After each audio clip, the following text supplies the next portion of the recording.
Welcome, everybody, to another episode of Where Marketing Meets Technology. Today, we're talking about a topic that can really help you with your content marketing, and that is long tail keywords. Hi, I'm Small Business Stacey. I'm Digital Dave. Where marketing Meets technology. Now, most small business owners, they understand the importance of doing content marketing, that you want to be found everybody wants to get found on the first page of Google. But if you use a simple keyword like peanut butter, chances are that's not going to happen. And most small business owners end up really frustrated thinking that content marketing doesn't work. Well, I have with me today, Digital Dave, who has a strategy of using long tail keywords that we use to help our clients get found in search. So that's what we're going to talk about today. Ready, Dave? I am excited. Let's go. All right. Well, let's start with long tail keyword 101. What is a long tail keyword? It's a keyword that has this very long tail sticking out of it. Right? Okay, next. It's a visual.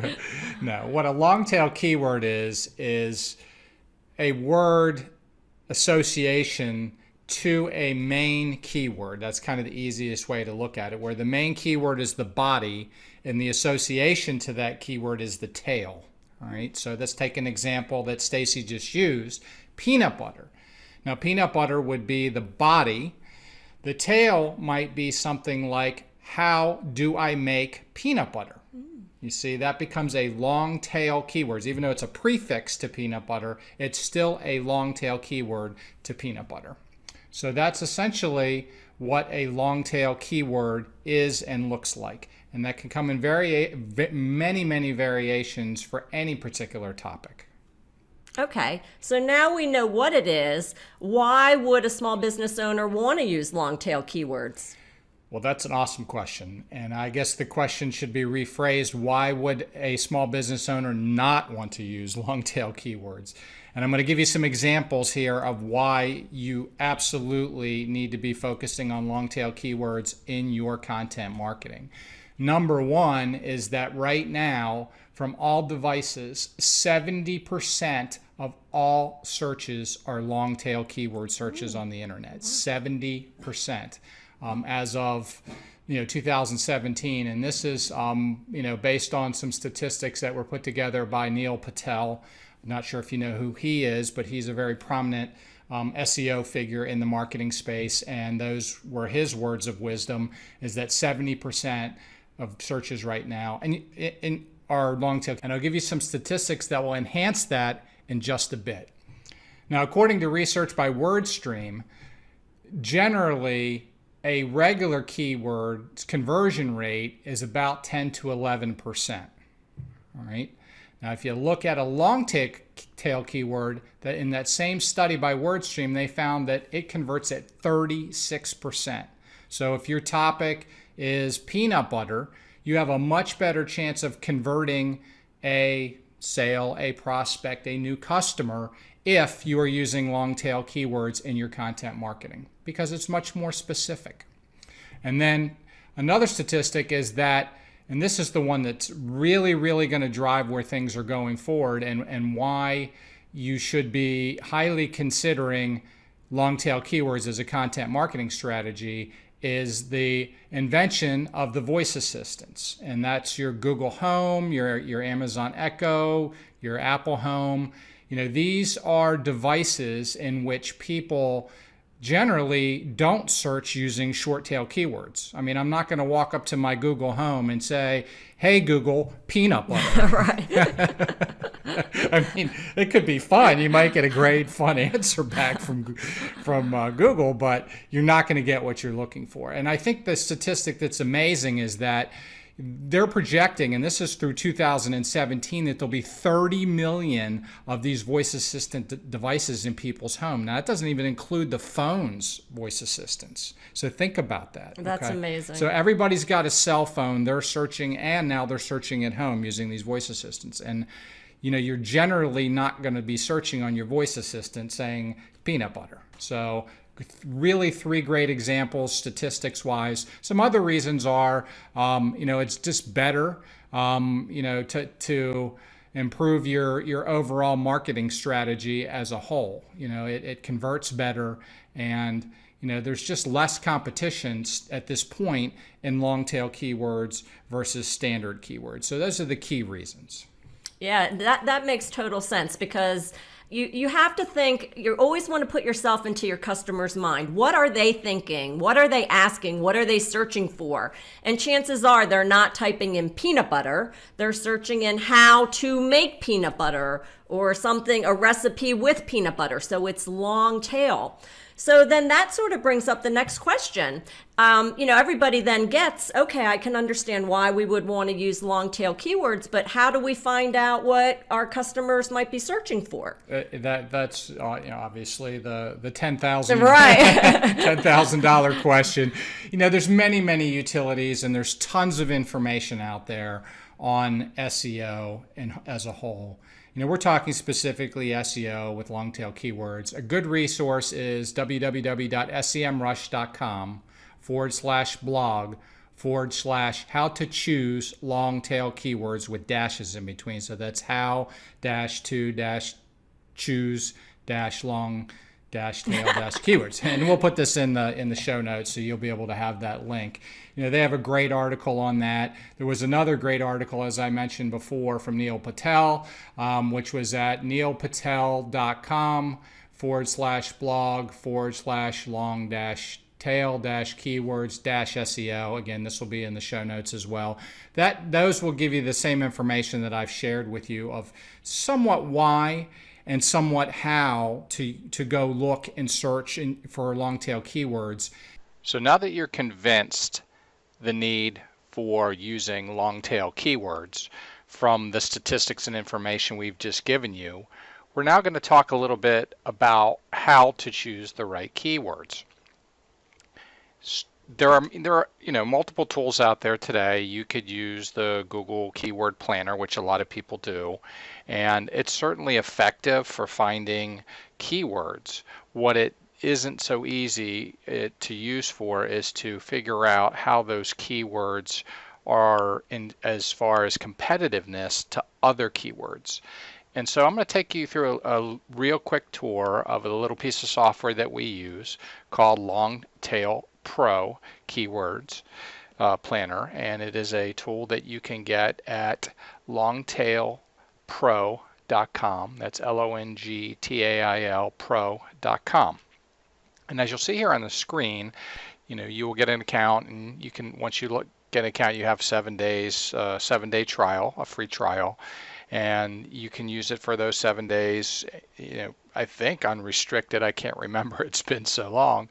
And then, of course, after 7-day trial, you pretty much need to convert it to a paid version, which we have done here, and we use this on a regular basis. So I'm going to take you through a quick tour of some of the differences of using a tool like this versus the Keyword Planner. And you can probably get most of this information out of the Keyword Planner. Again, it just takes longer and it's harder to find the information. So let's just start with this particular tool, Longtail Keyword Pro, or Longtail Pro, as I guess its official name. And in here we put in you can store different groups of keywords based on name. This is some keywords for natural health that we've compiled for one of our clients that we have gone in and done some research. Now, what we're looking for here is we're looking for generally not just keywords that are long tail keywords that people search for, but also long tail keywords that we can get traffic from. There's competitive rankings based on your site ranking, et cetera, that Google determines how and which keyword or which articles and stuff to post out there based on the keywords that are put in. And so what happens is that a lot of times you'll be competing for keywords where your site just doesn't have the horsepower to compete with somebody else in that industry at that point. So looking deeper at long tail keywords, you're able to get groups of words that in a lot of cases, as we suggested, produce better results for conversion and are more searched, particularly now, than, even years ago. People used to search for the word peanut butter. I mean, again, nobody would search for peanut butter today, I don't think. I mean, they might, but something they might search for is how to make peanut butter.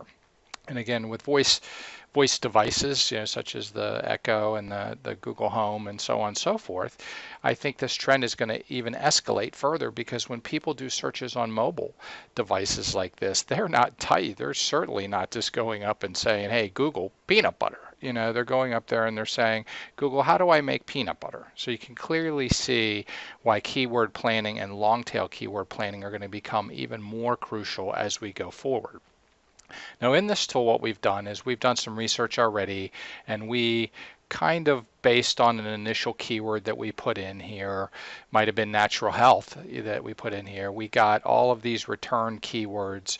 And what's nice about this is that if you find one that looks pretty good, you can actually just click on this +20 and it will go out there and search amongst the universe and return keywords that are related to that. Kind of like in Google, how it does the autofill as you type into the search bar, or at the bottom of the page when you do searches, you'll get synonym type searches at the very bottom that are also usually longer tail. This does the same thing. It goes out there and it looks for other ones that are related synonymously to the word that you've started with here, and it'll add 20 to the list. So we've come up with 455 keywords. Now the way this works is that, and again, I'm only going to go through a very brief overview of this. If you'd like a more in-depth overview, please contact us. Please contact us, and we'll be happy to give you a more in-depth interview of how this product works. And we have no affiliation with this company whatsoever, other than we use their product. So one of the things I can do here is, once I've returned my my overall list of keywords, I can drill down on these headers here and actually sort by that. And the nice thing about that is, if I want to see keywords that based on these different things, it'll sort them in that order to make it easier. Like if I want by volume or by ranking or by language for some reason or another. But one thing or even by bid, bid it would be for AdWords. But one thing that is great about this little piece of software is this right here. And this was the keyword competitiveness. And this is the ranking of that keyword, in the search engines versus other things and other factors out there, to give you a scoring system that makes it nice for you to be able to figure out, hey, which keywords am I going to have a chance with, probably. And I can tell you that, for instance, alternative medicines, has an average KC, keyword competitive, of 62. I'm going to stay away from that. Now, the way this software is designed is they actually promote only going after keywords that have a score, a keyword competitive score, less than 30. Now, I will tell you that that is a great number, and you should definitely do that.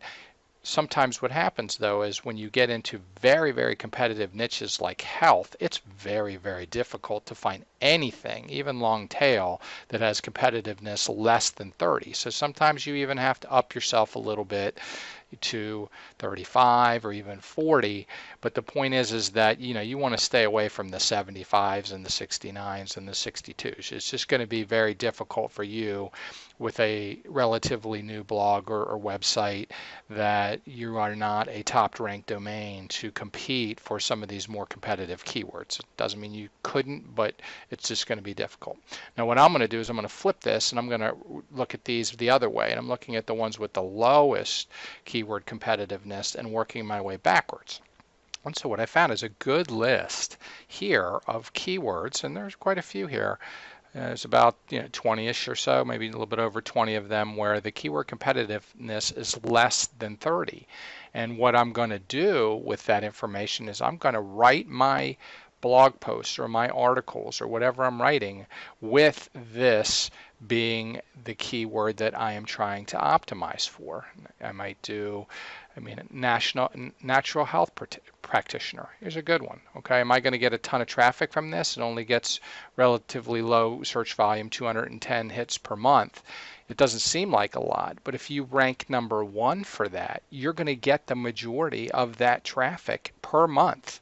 So don't necessarily, judge this by the volume. The higher the volume, the higher the competitives. Now, if I wanted to try to be a little bit more aggressive, I've got one here that's a 23, okay? And this goes green, yellow, red. Green is really good. They're saying less than 25 is really good, less than 30 is okay. But this one here, Natural Remedy, look at this one here. This is a great one here.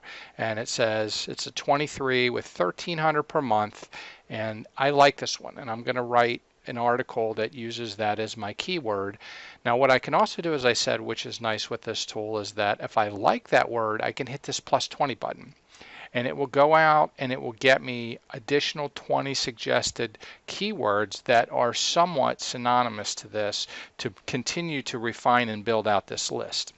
And so you'll go through many iterations of building this list out. Sometimes you'll start a list and you'll finish it and you'll have 5 that are less than 30, and they're all not so good as far as topics that you may even want to write your blog post on, like natural health Houston. I mean, I don't know that would help me much if I'm writing on natural health if I'm in Washington DC. So that is kind of the overview of Longtail Pro. We use this quite a bit, for our research for keywords. It really does work. This strategy really does work.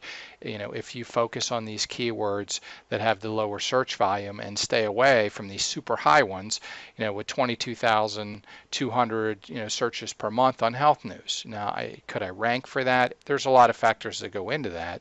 But if you're just doing your standard keyword optimization on your pages, which we're going to talk a little bit more next, you're probably going to have a difficult time getting anywhere near the first, the second, the third, maybe in the 4th page for something like this if you're not a high ranking site. So again, Longtail Keyword Pro, just want to give you a quick tour, and so we're going to get back to our program. All right, we're back. Now that you've seen Longtail Keyword Pro, I'm going to turn it back to Stacey. Again, a great tool to make finding longtail keywords pretty easy. Great. Thanks, Digital Dave. That was a great demo. So to close this out, we now know what long tail keywords are, why we should use them, and how the tools we can use to find them. How do you wrap this all together, and what do you do once you have the long tail keywords? And again, that's a great ending question for this particular show. It's an art. It's not a science, but when you go to apply long tail keywords to your content, there is a specific rank and file way to apply them on your pages. So for instance, you want to be doing things like putting the long tail keyword in the title of your article. You want to make sure that you have some H1, H2, H3 tags that include that long tail keyword. You probably want to be using the long tail keyword on the alt tag of your images. And if you can, another tip and trick is to make sure you add that in the first sentence of your content itself if it fits. Because that also becomes, in a lot of cases, the description that the search engines show. And you want to show that in there because in the search engine results, a lot of times they'll highlight that, which just makes it stand out even more in the description. It doesn't necessarily help your SEO that it's in the description, but it does help when you are when you're looking at a page of search results and it stands out. So, and we could do a whole episode just on how to apply keywords in your content, which we probably will, right? Probably a good topic for future. But those are the general rules, to apply your long tail keywords to boost your SEO in your content. Great. This was really valuable lesson today. Great starting point for your content marketing strategy, focusing on long tail keywords. So what else would you like to know about when it comes to content marketing? Leave us a question or a comment below. We'd love to hear from you. And if you enjoyed this episode of Where Marketing Meets Technology, we would be so grateful if you'd leave us a rating, a review, and share it with your friends. Take care, everybody. See you next time.